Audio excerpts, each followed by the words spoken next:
Welcome again.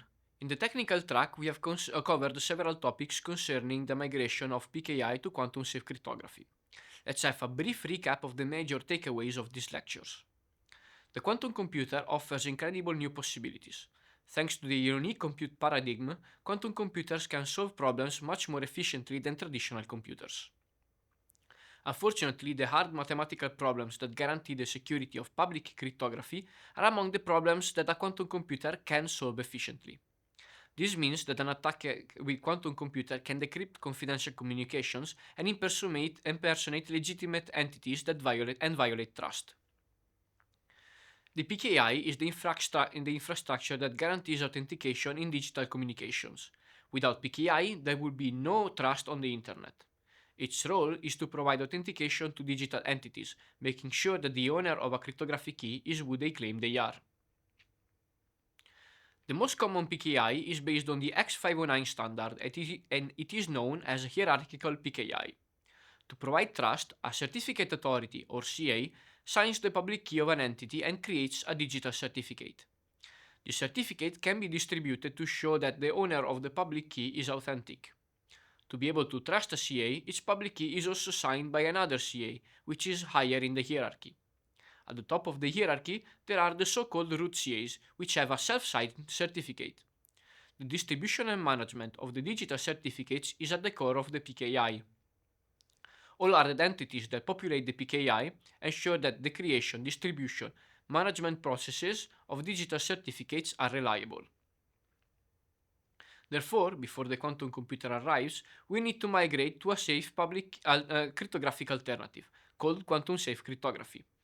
These new algorithms are based on different mathematical problems that are believed to be unaffected by quantum computers.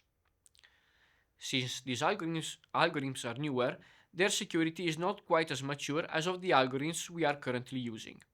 It is therefore advisable to use quantum safe cryptography in combination with the cryptography that we are currently using in a hybrid mode. There are a few ways to perform hybrid mode, notably hybrid OND or and hybrid AND. Hybrid OR means that both keys and signatures are available, but only one needs to be used, while hybrid AND implies that both keys and signatures are available and used. The cryptographic keys and signatures need also to be combined in a way that does not introduce vulnerabilities. This is performed by using cryptographically secure combiners.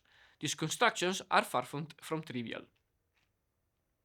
Adopting quantum safe cryptography in hybrid mode means that the infrastructure needs to adapt as well, implying that now two cryptographic keys need to be generated, distributed, managed, and destroyed.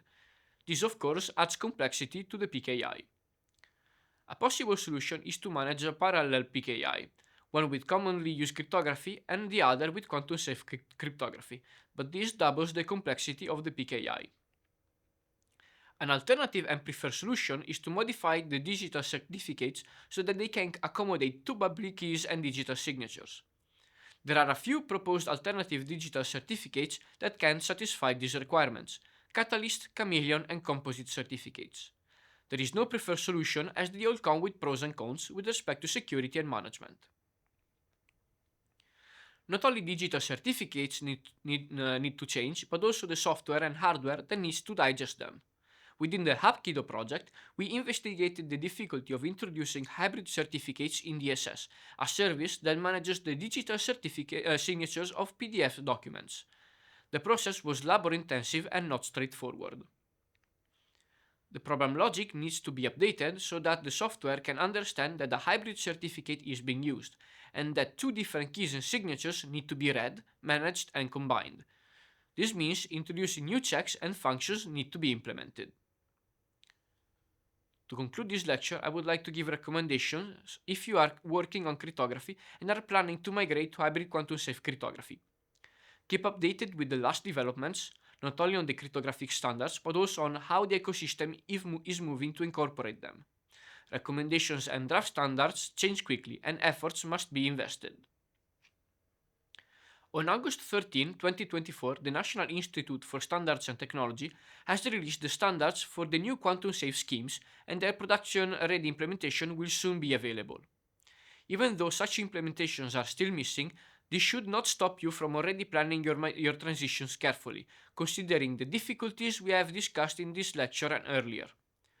Prepare your ecosystem to accommodate the new schemes, investigate the integration of hybrid mechanisms for quantum-safe cryptography, and test it with the reference implementations.